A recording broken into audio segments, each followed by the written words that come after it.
Hey guys, VaulSC here. Hope that you are having a good week. In this video, I'm going to take you through a battle report. It's going to be a game between the Spires and my very own 100 Kingdoms on the mission Forlorn Hope. This is the second game that I had last week on a Sunday at the Auckland Game Day event where we all got together and played with our little toy soldiers and did some Conquest Last Argument of Kings. Played against Chris. Chris is a great guy. He is, smart enough to be a really good competitive wargamer, but also personable enough to really be a bit of a leader in the scene, getting a lot of new people into the game and sort of shilling it and doing some demo games. Always a pleasure to play against his Spires. You may have seen in the last matchup I had against him on my channel, it was a draw, very close game. The game before that, he beat me. I didn't quite roll the 3+ I needed on my Ashen at the very end. And now we are back for yet another one at 2,000 points. So, what can I say about this game? Let's just dive into the lists first and foremost. So I'll just minimize this down here.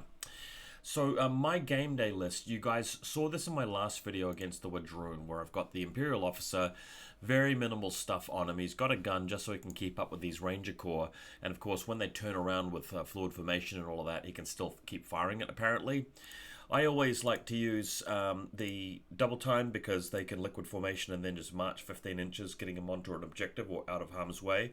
And also the fire in advance so they can shoot and then move 6 inches or 3 inches backwards.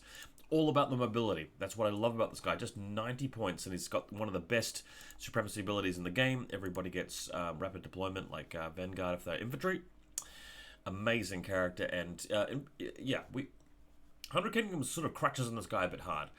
Gilded Legion, again, using these miniatures because I've got my Household Guard all assembled and painted, and, well, not completely painted, but I don't have Steel Legion yet, so that's why we've got Gilded Legion. But they are a pretty sweet unit because they defend very well and they work very well against some of the current meta problems, which are things like, Thunder Riders, just stuff with high impact hits. Hunter Cadre, there's so much stuff in the meta that Fiend Hunter works on. Monsters and Brutes, that covers just about everybody unless you're playing a 100 Kingdoms mirror match. And then you've got the classic Priory Commander. Everybody can't wait to get rid of this guy and replace him with the Sealed Temple guy because Sealed Temple are much better than Crimson Towers at the moment. Although I personally will be looking forward to the proxies I've painted up for Order of the Sword, which is these guys here, if I just briefly show you them. Hopefully some games coming up where I'll be proxying some Order of the Sword, so just keep watching my channel if you're really into that.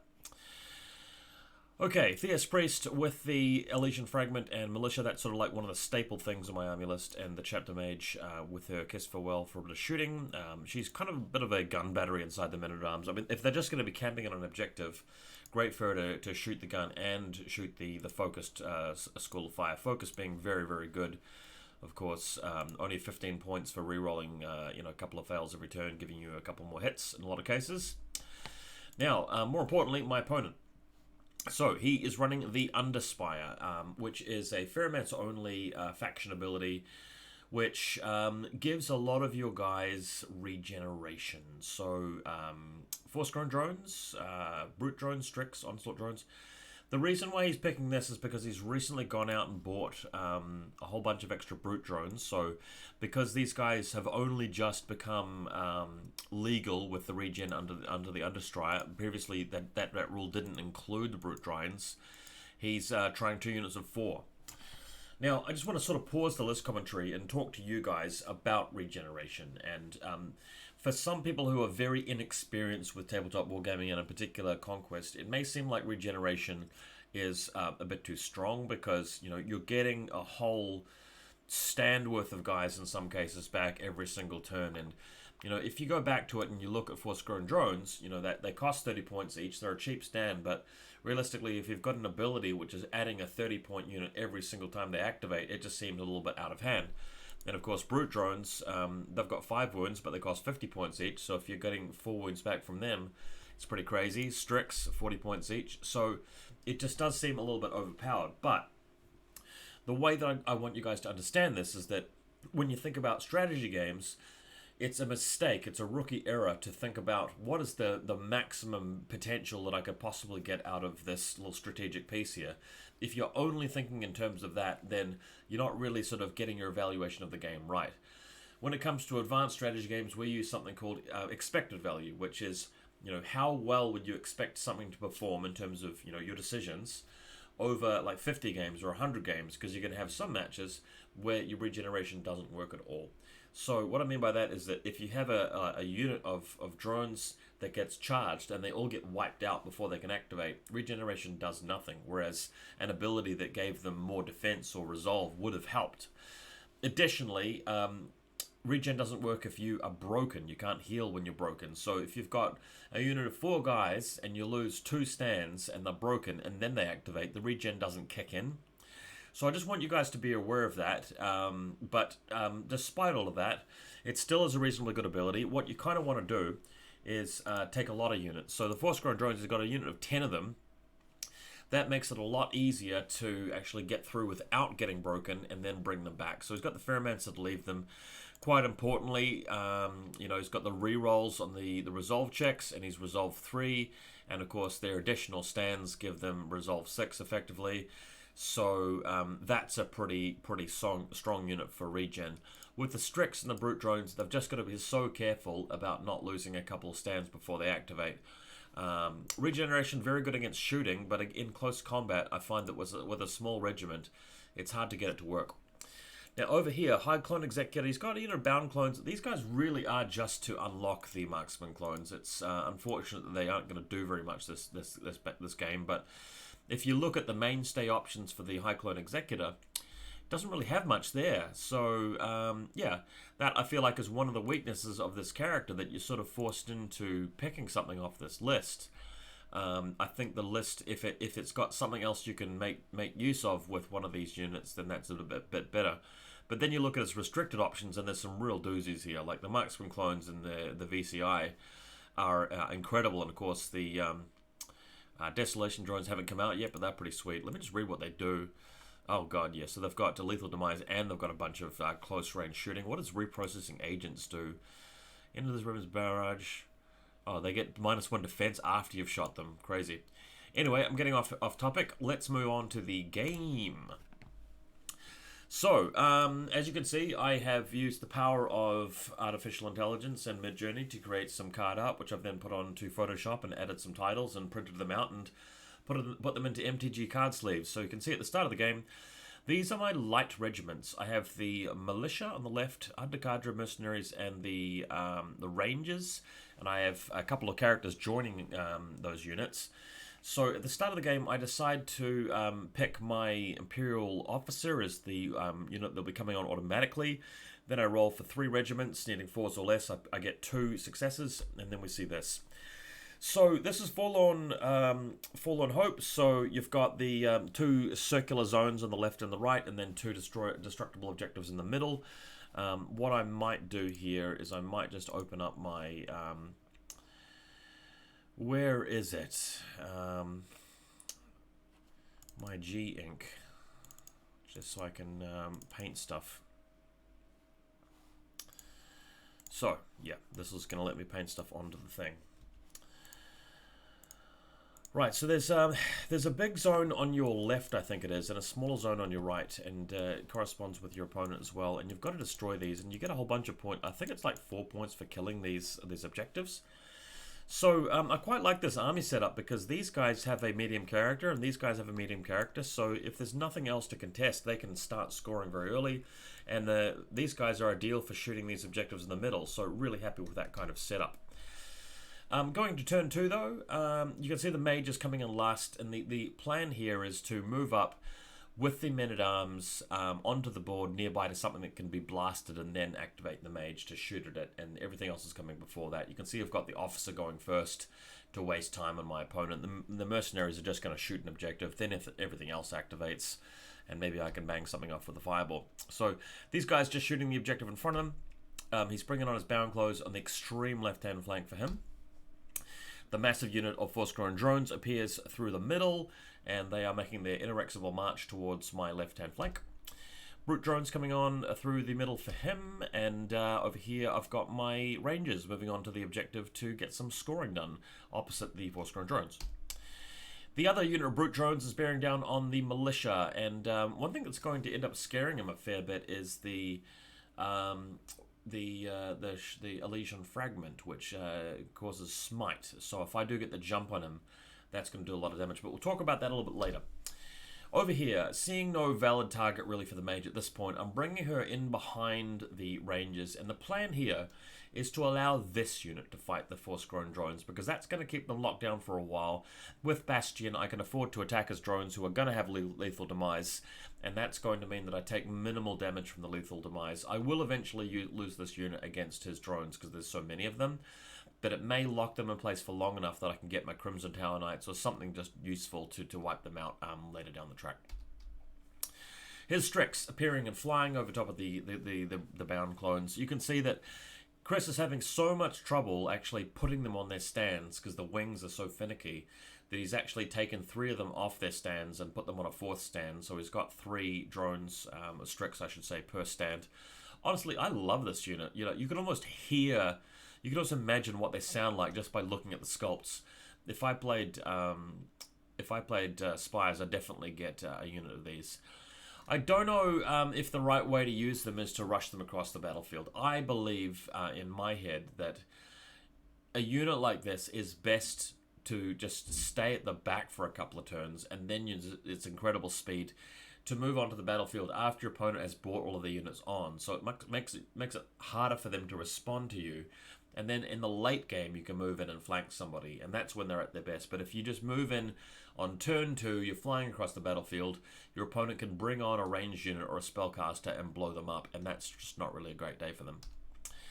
So, starting the next turn, the priest is going last for exactly that reason, because if the Strix come nearby, the second last activation is the Militia to turn the priest around to face the Strix, and then the priest activates and blows them up with a spell. It's that simple. Everything else is happening in between. Not too important, the sequencing this round. So at the start of this turn, you can sort of see the action. So we've got the swords and the rangers going through the left-hand flank, and they're going to be engaging a very big unit of force-grown drones. The brute drones are just coming through the center to face off against the militia. He will beat me up there, but of course I have some mediums showing up very soon and some more heavies.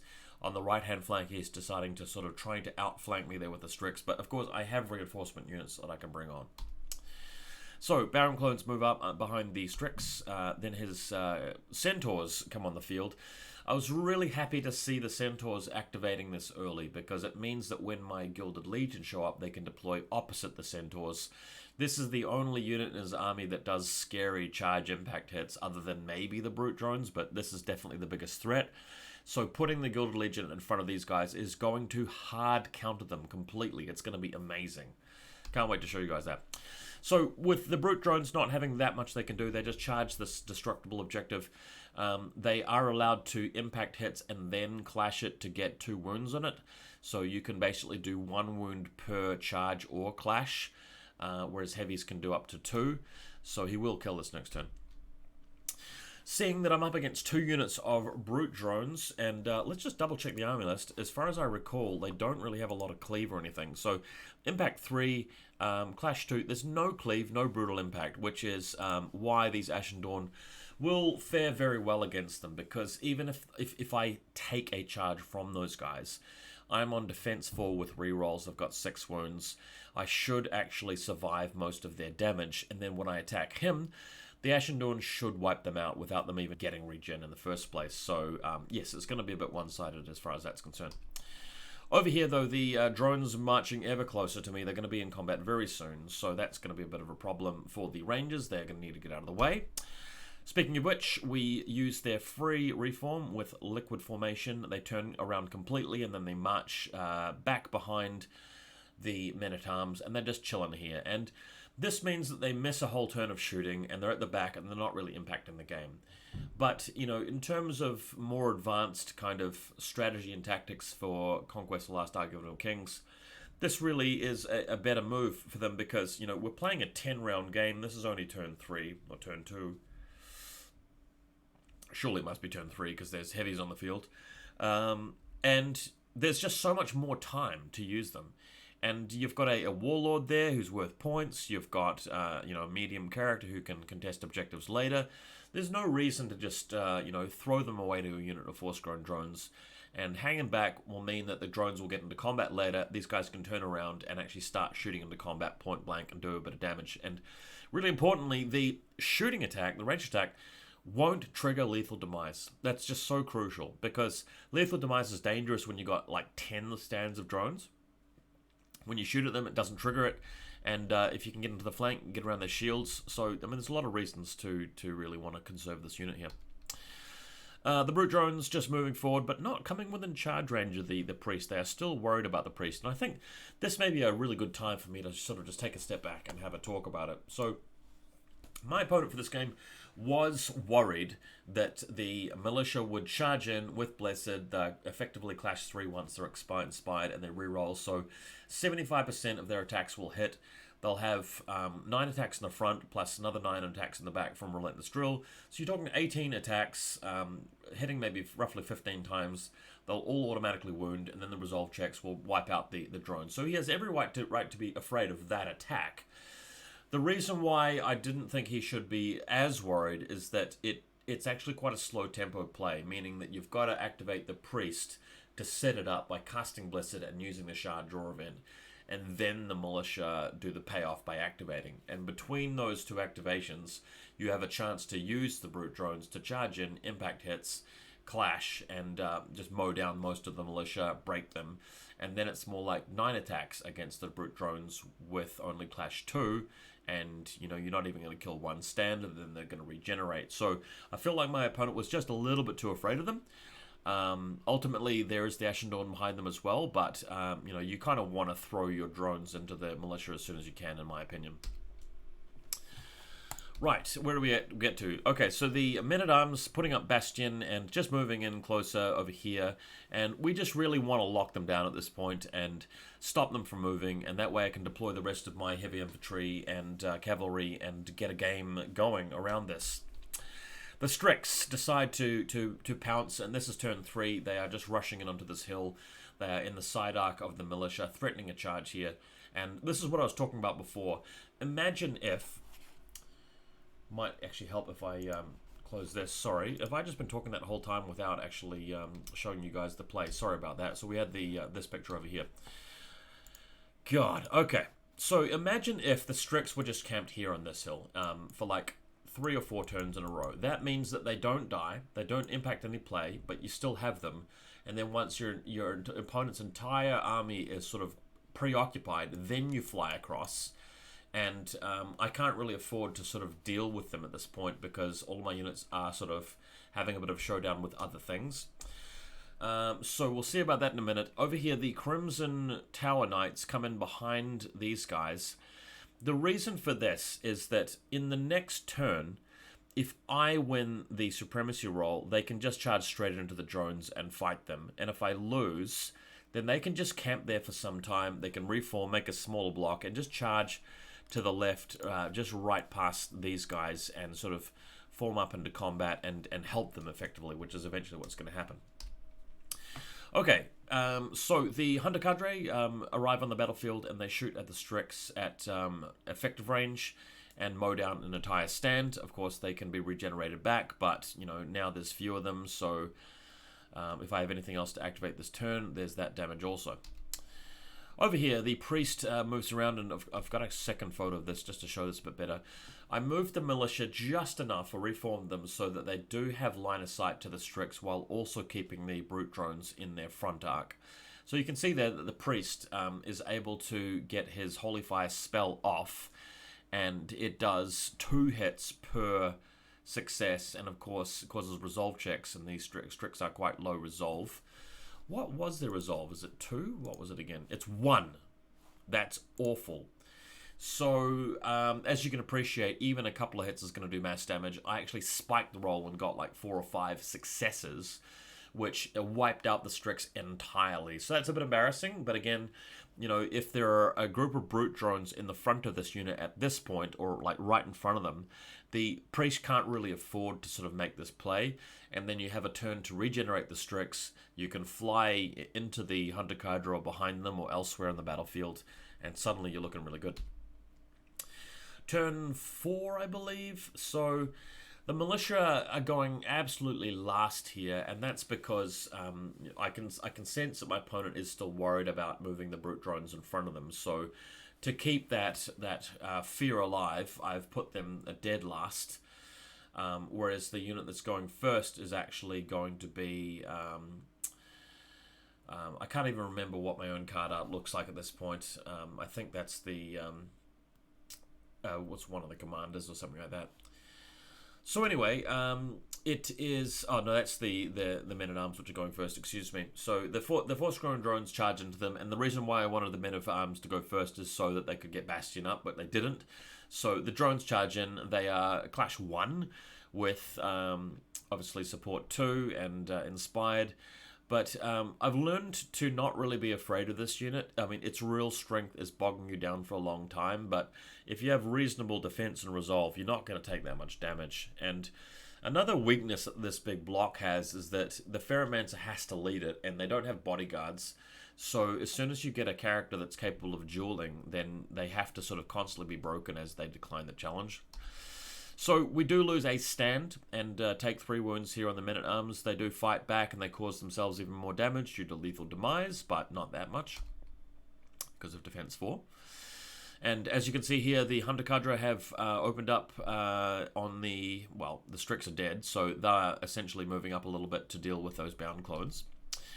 We have the Priest putting Blessed on his unit, and remember the Militia is at the bottom of the command stack, so they can charge later if anything comes in range. He has not used Elysian Shard though, so they will get their normal defense rolls.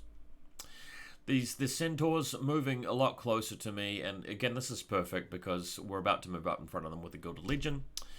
Pheromancer activating and casting some nasty spells, making me -1 defense, trying to bring back some guys, whatever he does best. The Mage, just kind of wary about blasting the drones with a fireball because it means that lethal demise apparently kicks in. I'm just going to have to double check that rule. My opponent reassured me that that's sort of how it works, but if we just go and check Degenerative Order, lethal demise, for every failed defense roll it makes, the enemy regiment in contact that caused the hit suffers 1 wound. Okay.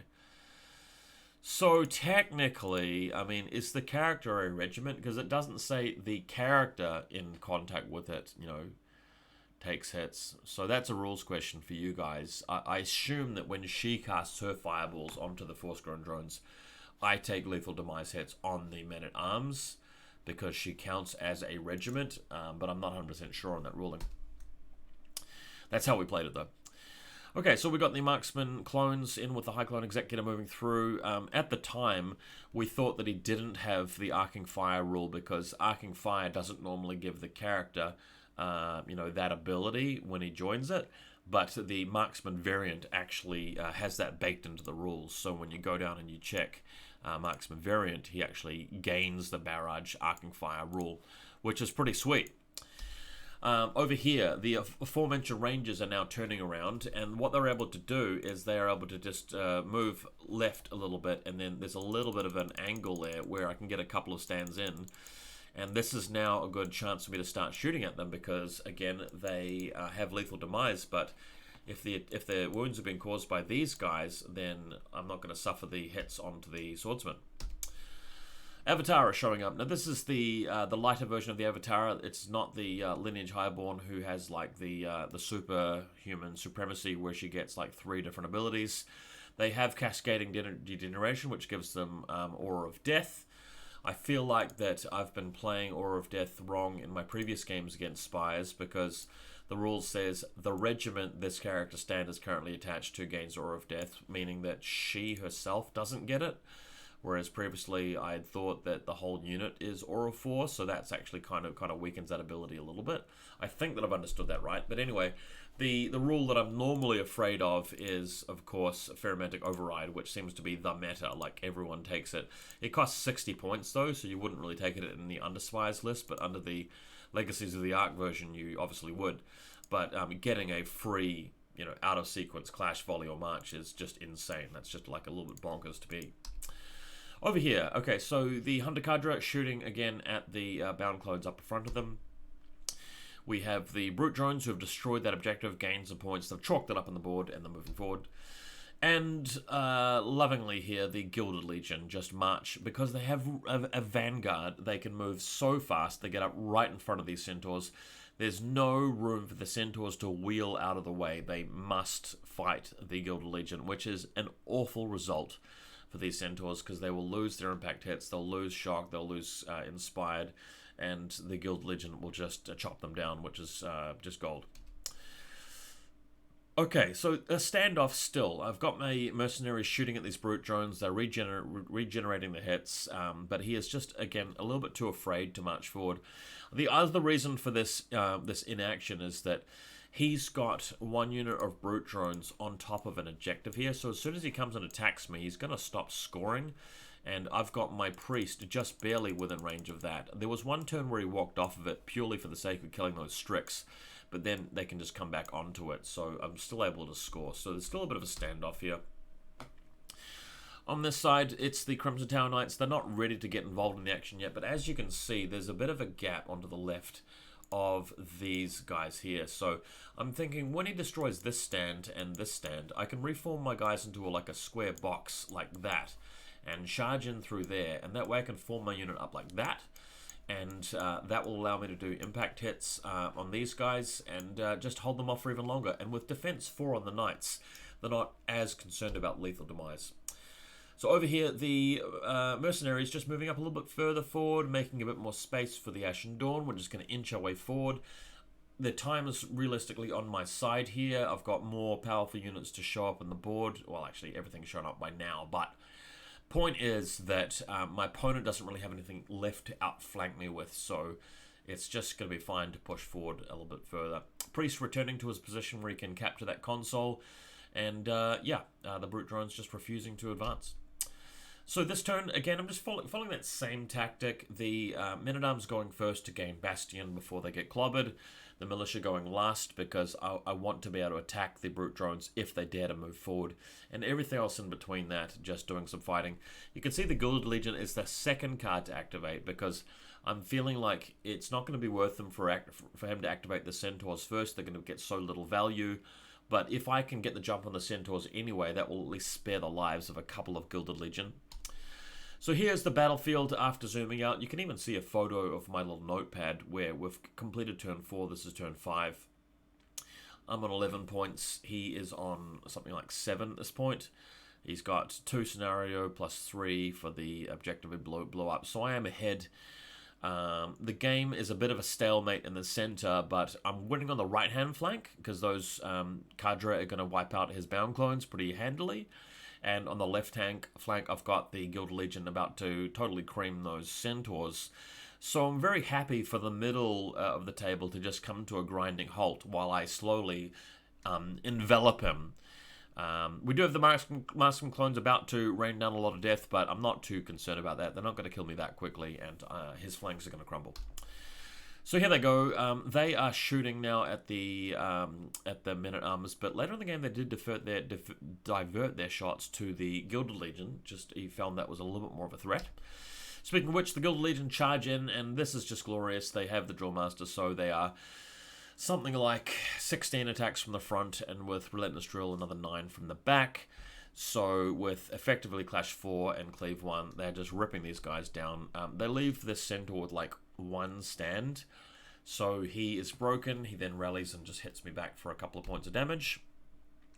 Priest putting up Blessed, getting ready for the inevitable charge from the Bound Clones, so the Brute Drones.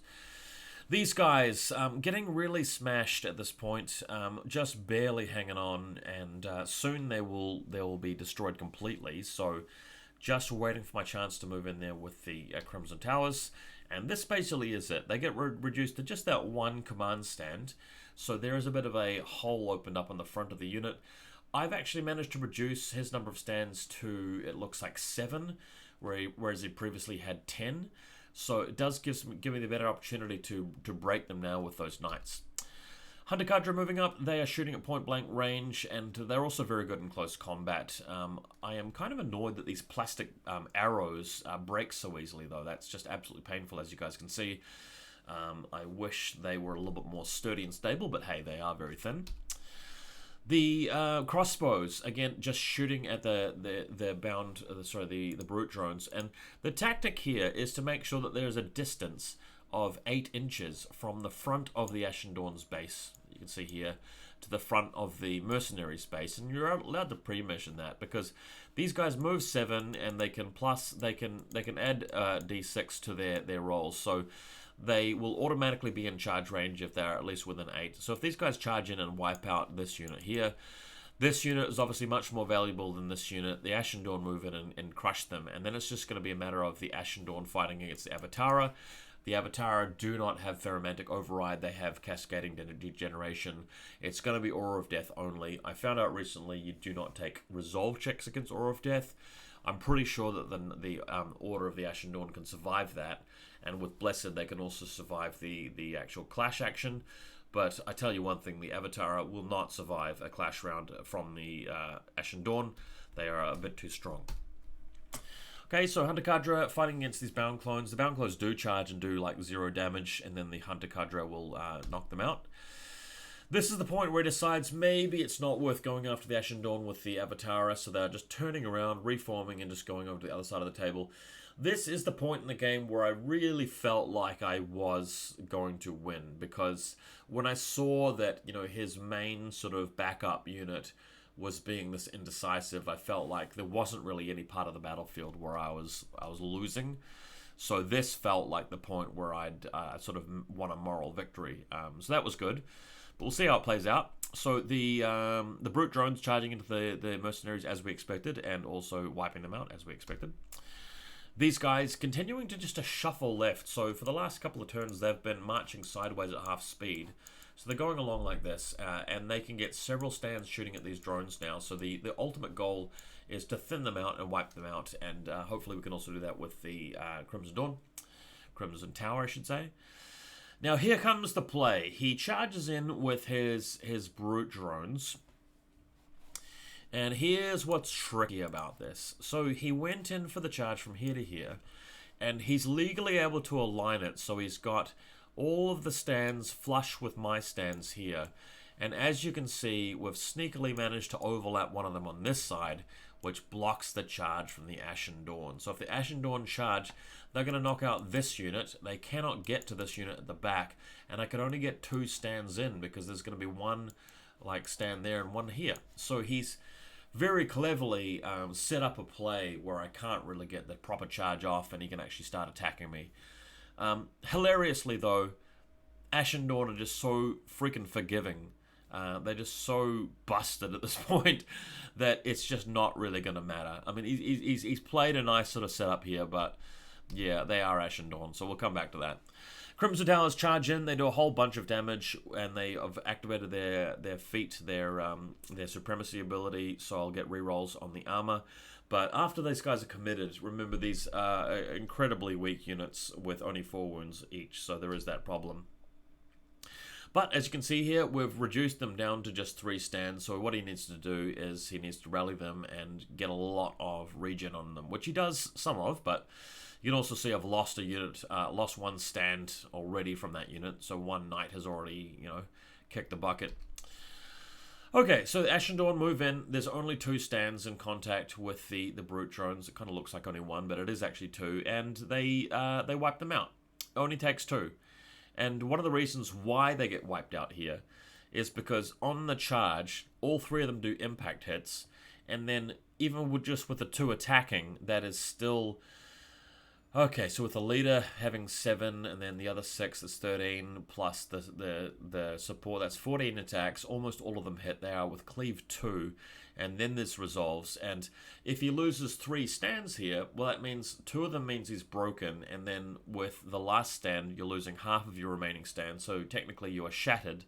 So all of these guys are actually wiped, and then the Ashen Dawn are just sitting there, and of course they can do the same thing to the next unit. So this guy is the only guy left, and then we realized he was shattered and he got removed.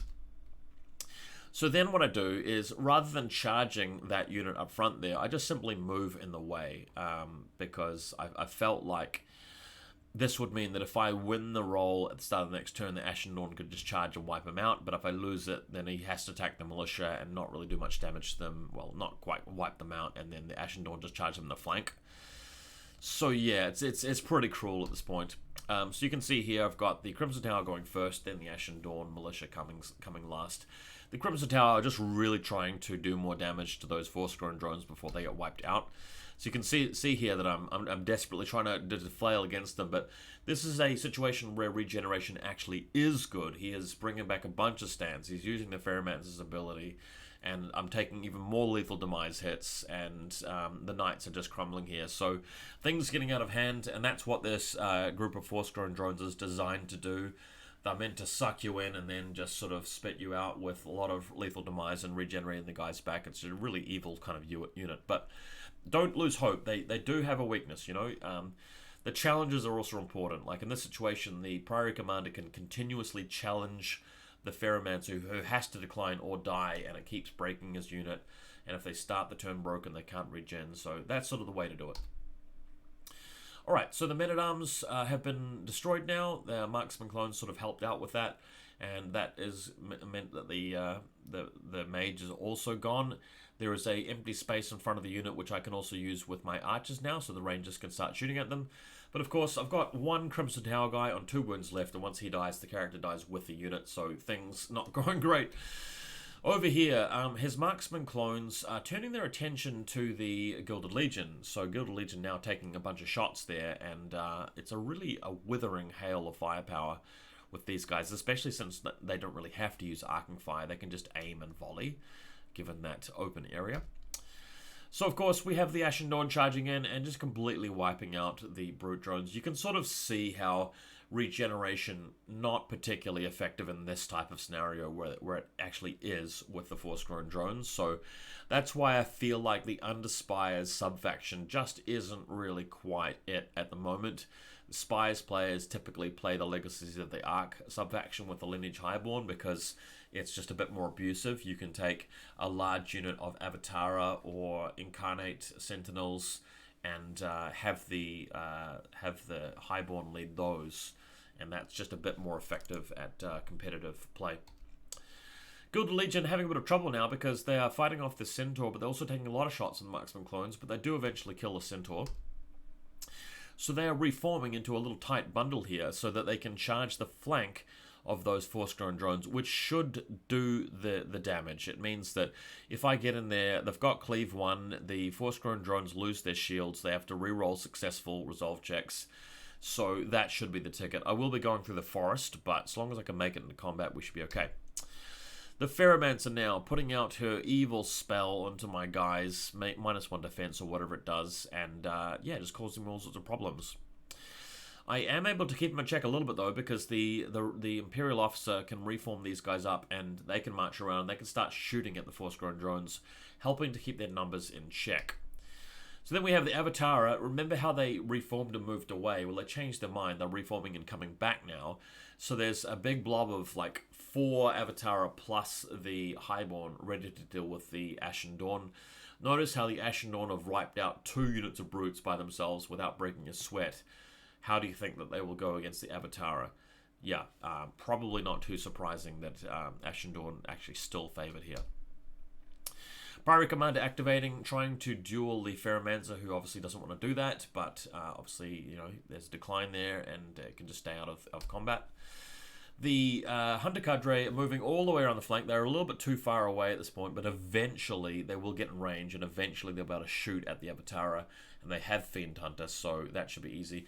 There is a zone up ahead, but they're light. They can't actually contest that.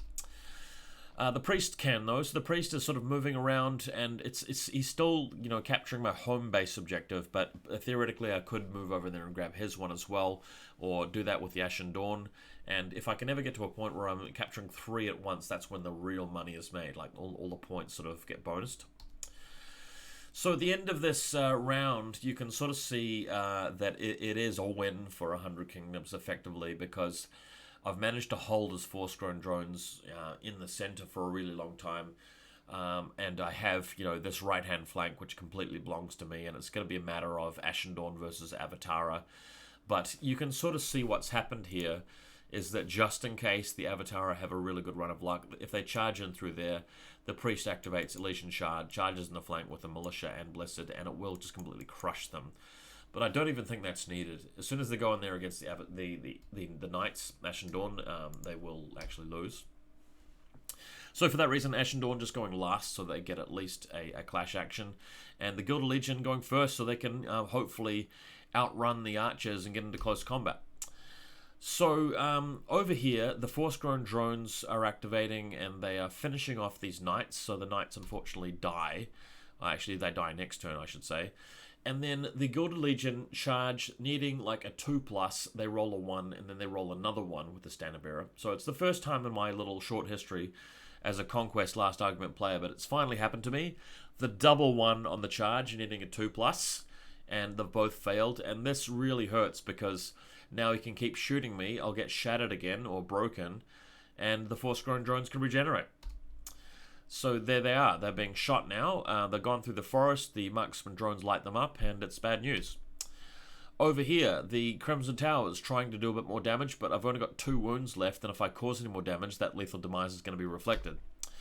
So the bowmen are going to have to do it. The rangers move up and start shooting at the Force-Grown drones, again trying to keep their numbers low, but they are regenerating. Over here, Blessed on the Militia and Elysian Shard being used just in case he attacks with his Avatar. They do indeed attack. They charge into the Knights and do pretty much nothing. So, of course, we'll come back to that. The Crimson Tower Knights are destroyed. The Rangers are just sitting there, and the Force-Grown drones can regenerate a little bit or rally themselves, and they're not even in combat anymore. Over here, we have the Hunter Cadre, which can actually shoot at the Avatar, but they don't really need to, so they're just going to double march and get further around and deal with the marksman clones in a couple of turns' time, if it makes it that long. Militia moving into the flank here and absolutely brutalizing the Avatar. So we come to a new turn. Ashen Dawn last, Hunter Cadre, Rangers first. Over here, the Avatar have been wiped out, of course, and we're just trying to go with the Rangers first so that they can barrage point blank at those Force-Grown drones and hopefully break them and prevent them from charging. So over here, there's a bit of shooting, but in fact, it's actually the Force-Grown drones activating first and regenerating and then charging my guys because he won the roll. So they come in here and they do a bunch of damage to the Rangers, but it's going to mean that they're locked in combat with the Rangers for a little while, allowing me to just turn around with the Ashen Dawn and finish them off. So I'm down to my last stand of Rangers after that little attack. We do move up with the Gilded Legion. They march and then charge into close combat without attacking, but at least they can stop the clones from firing. I've only got 1 stand left plus 3 wounds inflicted on the next stand, so they're not going to last that long, but at least I can slow down their shooting. Doesn't really work that well, though, because they leave combat and end up shooting me. I think that's how it happens. Somehow I lost my other stand, but he decided to withdraw from combat. So over here, the Pheromancer, I think, reviving some guys, or there's like a duel between him and the Warlord, but they don't really kill each other, so this was kind of a funny one, because the Imperial officer is not really a combat character. I mean, he's more of a support character at the end of the day, but fun little photo. Yeah, so the Priest just moving sideways, trying to get into that zone. Nothing really happening there. The Hunter Cadre getting to the forest. They're going to eventually flank those bowmen in the distance if the game goes on that long. It's just a very long hike, that's all. And then, of course, we have the 2 Ashen Dawn turning around and charging these Force-Grown drones. I think one of them dies due to lethal demise, or maybe it was the Avatar, but once these guys come in the flank, that is the end for the Force-Grown drones. They're not lasting any longer than that. So I think this was the last turn, really. I mean, if you zoom out, you can sort of see the situation. I'm going to be scoring, like, on 3 different zones. These guys get shot to bits. The Force-Grown drones die. And that's, I think, the last photo. So, game ended around about turn 7 or 8. It was a decisive win to 100 Kingdoms towards the end there. I will just come back and reiterate that there, were a few small weaknesses in, the Spires strategy there. I feel like, having Under Spires and trying to rely on regen for brute drones is a bit difficult. It does work with the Force-Grown drones, though. The play with the Bound clones and the Strix coming around the flank didn't do that well, I think, because, you're using that tactic a bit too early, but you know, looking at the late game, they would have been quite useful there. Also, the Centaur Avatara, I think coming on, you know, before the Gilded Legion show up, is a bit of a mistake, given that I've got Vanguard, because they can just get in your grill so quickly. But if the Centaurs had come in behind the Brute Drones, that might have been a different story. But yeah, really fun game. I'm very much enjoying Vanguard. I'm enjoying the Imperial Officer. I'm enjoying all of the new infantry that I painted up. And I can't wait to show you guys a new upcoming game that I'll be playing involving the Order of the Sword and the proxies that I painted for that. Can't wait to show you. In the meantime, if you're enjoying this kind of content, please consider hitting the like and the subscribe and leaving me a comment, because it basically motivates me to put more effort into the content. And I'd like to start doing some analysis stuff for you guys, breaking down the factions for you, going over lists, really talking about strategy. I know you're going to love that kind of content, so please do stick around. We'll have some more of that pretty soon.